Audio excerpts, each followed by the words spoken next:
गंगा भारत की आत्मा है। गंगा भारत का स्वाभिमान है। गंगा गंगा की महत्ता भारत के इतिहास में, भारत की परंपराओं में अतुलनीय है।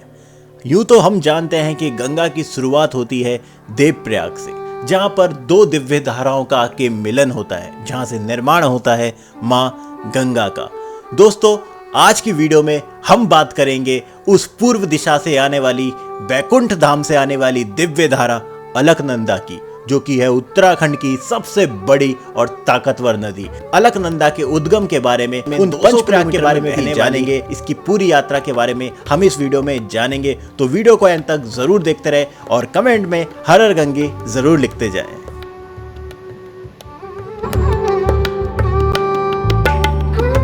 दोस्तों, गंगा जी बनती है दो धाराओं से, अलकनंदा और भागीरथी। पश्चिमी वाली है भागीरथी, जिसकी काफी मान्यता है, और पूर्वी है अलकनंदा, जिसमें बहुत ज्यादा पानी रहता है। और आज हम बात अलकनंदा की करेंगे। सबसे पहले हम अलकनंदा के उद्गम स्थल की बात करेंगे, जो कि सब जानते हैं सतोपंथ ग्लेशियर है। भागीरथी का उद्गम स्थल गौमुख है। मां गंगा का अवतरण स्थल, उद्गम स्थल गौमुख। पर दोस्तों, पूरी जानकारी ये है कि जो भागीरथी हैं और अलकनंदा, इन दोनों का उद्गम स्थल एक ही है, जिसका पूरा नाम है सतोपंथ भागीरथी खड़क। पुरानी मान्यता, जो हमारी पौराणिक मान्यता है, उसके अनुसार जब महादेव की जटाओं से गंगा जी निकली थी और सबसे पहले जब उन्होंने धरती को स्पर्श किया था, तो स्पर्श करते ही जो गंगा जी थी वो दो धाराओं में विरक्त हो गई थी। एक धारा बनी थी पश्चिमी यानी भागीरथी, और पूर्वी धारा बनी थी अलकनंदा।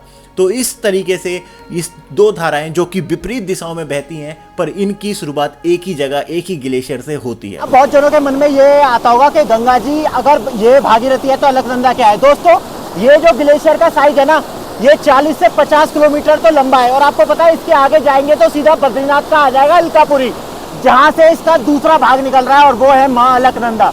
तो माँ अलकनंदा और माँ भागीरथी एक ही ग्लेशियर से निकल रहे हैं, जिसे यहाँ पे कहा जाता है गौमुख और उधर कहा जाता है सतोपंथ। तो आप अगर इसके ऊपर से जाएंगे तो आप सीधे बद्रीनाथ पहुंच जाएंगे। अब जब जैसे जैसे 200 किलोमीटर की ये पूरी यात्रा अलकनंदा करती है, तो उसके बारे में हम जान लेते हैं। तो जो आपको ये दिख रहा है ना, यही जा रहा है सतोपंथ के लिए, स्वर्गारोहिणी के लिए। और पुराने टाइम पे ना ये रास्ता भी जाता था, पर यहाँ पे पुराने टाइम पे बहुत भयंकर लैंडस्लाइड के बाद ये रास्ता यहाँ पर बंद हो गया था, वरना यही रास्ते से ही पांडव स्वर्ग के लिए गए थे। इसलिए वसुधारा के बाद यहाँ खत्म हो जाता है रास्ता, और वो वाला जो ट्रैक है वो सतोपंथ आपका जाता है। यहाँ से मैं अगर आपको दिखाऊं तो ये देखिए, यहाँ पे यहाँ से जाता है सतोपंथ का ट्रैक।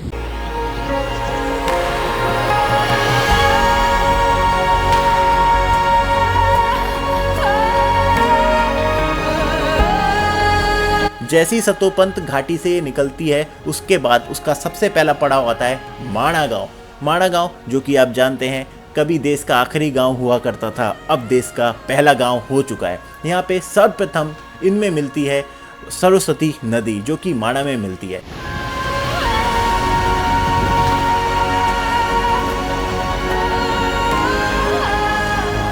से आगे जब अलकनंदा बढ़ती हैं, तो 2 किलोमीटर दूरी पर ही आता है भारत के सबसे बड़े 4 धामों में से एक बद्रीनाथ धाम। नारायण की भूमि है, सबसे अलग, सबसे दिव्य अनुभूति, मतलब सबसे अलग। मन करता है बस सब कुछ छोड़ो, यहाँ बैठो और हरि का नाम जपो। बद्रीनाथ से निकलते हुए अलकनंदा पहुंचती है लामबगड़ पर, जहां पर उस पर पहला डैम बना हुआ है। फिर यहाँ से आगे बढ़ते बढ़ते ये पहुंचती हैं अपने पंचप्रयाग के पहले प्रयाग यानी विष्णु प्रयाग में, जहां पे इसका संगम होता है धौली गंगा से। धौली गंगा, जिसका उद्गम है नीति दर्रे से, और इसमें विष्णु प्रयाग आने से पहले कीर्ति गंगा और ऋषि गंगा भी मिलती है।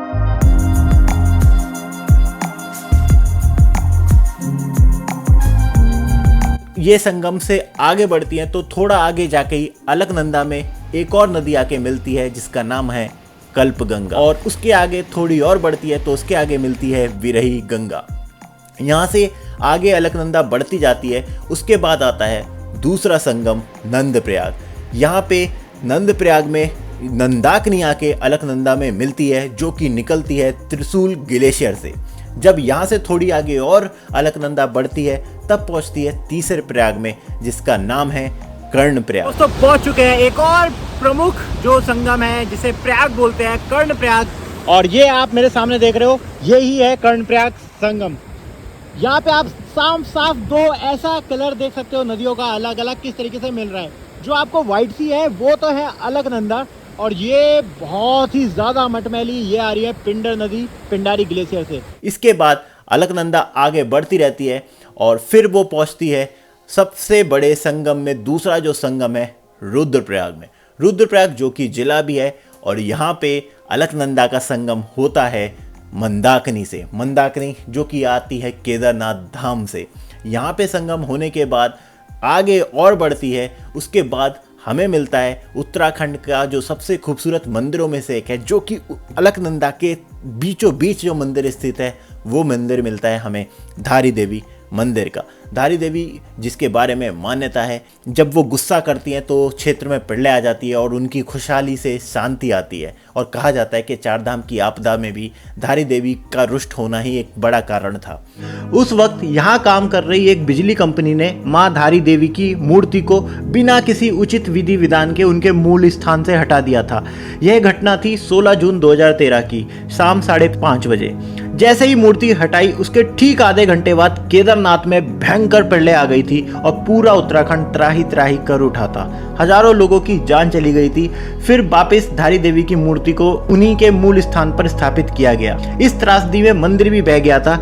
इसीलिए सभी लोगों की धारी देवी में बहुत गहरी आस्था है, और कोई भी ऐसा काम नहीं करता जिससे धारी देवी माँ को पुनः क्रोध आ जाए। इसके बाद थोड़ा और आगे बढ़ती है तो फिर पहुंचती है श्रीनगर में, और श्रीनगर के बाद हमारी अलकनंदा पहुंच जाती है अपने गंतव्य यानी आखिरी संगम और सबसे बड़ा संगम देवप्रयाग में, जहां पे देवप्रयाग में उसका संगम हो जाता है भागीरथी से, और वहीं से निर्माण होता है माँ गंगा का। तो कुल 200 किलोमीटर की अलकनंदा की ये जर्नी रहती है, जिसमें सबसे ज़्यादा संगम इसी में ही होते हैं। 5 संगम भी इसी में होते हैं। बद्रीनाथ धाम भी अभी इसी में मिलता है। पौराणिक और जो हमारी मान्यता है उसके आधार पे भी बहुत ज़्यादा ये वैल्यू रखती है अलकनंदा नदी। हिमालय से आने वाली जितनी भी धाराएं हैं देवप्रयाग में, उनका सबका सम्मिलित रूप बन जाता है गंगा जी। उसके बाद वो एक ही धारा के रूप में जाती हैं। उसके बाद गंगा जी का जितना भी भारतवर्ष में सफ़र है वो आप सब जानते ही हैं। दोस्तों, मैंने आज केवल प्रयाग और अलकनंदा से जुड़ी हुई चीज़ों के बारे में बताया। इसका डिटेल ब्लॉग मैं फिर कभी आप लोगों के लिए दोबारा लाऊंगा, जब मैं अलकनंदा से लगे हुए जितने भी धार्मिक स्थान हैं, जितने भी पौराणिक स्थल है, जितने भी ऐतिहासिक स्थल है, उनके बारे में भी, उनका जो भी इतिहास है, उन सबको भी मैं लाने की कोशिश करूँगा। आपने यहाँ तक वीडियो देखी, आपका बहुत बहुत धन्यवाद, बहुत बहुत आभार। और अगली बार जब आप बद्रीनाथ की यात्रा पर जाएँ तो इन 5 प्रयाग के आप दर्शन जरूर करते जाएँ।